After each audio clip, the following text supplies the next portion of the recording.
Imagine uma folha mágica que, ao ser banhada pela luz do sol, começa a gerar eletricidade.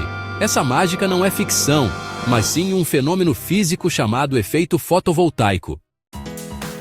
Descoberto em 1839 pelo físico francês Edmond Becquerel, esse efeito é o coração da tecnologia das placas solares que vemos por aí.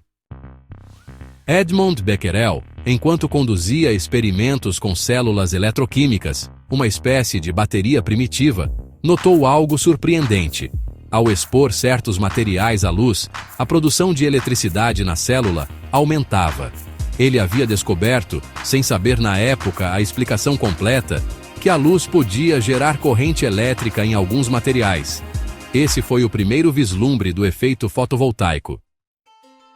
Mais de um século depois da descoberta de Becquerel, a ciência compreendeu profundamente o funcionamento desse fenômeno, permitindo a criação das células fotovoltaicas que compõem as placas solares. O segredo está em materiais semicondutores, principalmente o silício, que possui propriedades eletrônicas especiais. Pense no silício como um material meio-termo entre um condutor, que permite a passagem fácil de eletricidade, e um isolante, que impede a passagem. Para que o efeito fotovoltaico aconteça, o silício é tratado com impurezas, um processo chamado dopagem, criando duas camadas com características elétricas distintas. Uma com excesso de elétrons, ou seja, carga negativa, e outra com buracos, que são a ausência de elétrons e se comportam como carga positiva. Quando a luz do Sol atinge a célula fotovoltaica, os fótons, que são as partículas de luz, carregam energia. Essa energia é absorvida pelos átomos de silício, especialmente na região de junção entre as duas camadas dopadas. Ao absorver essa energia, os elétrons ganham força suficiente para se libertarem de seus átomos e pular para a camada com excesso de elétrons. Esse movimento dos elétrons cria um campo elétrico dentro da célula, como uma força que os empurra em uma única direção. Se conectarmos um circuito externo, como um fio, aos contatos metálicos presentes na célula, esses elétrons livres começam a fluir através desse circuito, gerando uma corrente elétrica.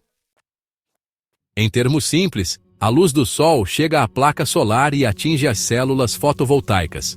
Os fótons da luz transferem energia para os elétrons do material semicondutor, que geralmente é o silício. Agora, esses elétrons energizados se liberam e começam a se mover dentro do material. Tudo isso por causa do campo elétrico criado pela estrutura dopada. Esse movimento ordenado de elétrons é o que chamamos de corrente elétrica, que pode ser capturada e utilizada para alimentar nossos aparelhos, tornando tudo mais prático no nosso dia a dia. O efeito fotovoltaico é, portanto, a base da energia solar. É a capacidade de certos materiais de converterem diretamente a energia luminosa do Sol em energia elétrica, de forma limpa e silenciosa, graças à genialidade da descoberta de Edmond Becquerel e ao nosso entendimento da física dos materiais. As placas solares são, essencialmente, coleções dessas folhas mágicas que aproveitam a abundante luz solar para gerar eletricidade para um futuro mais sustentável.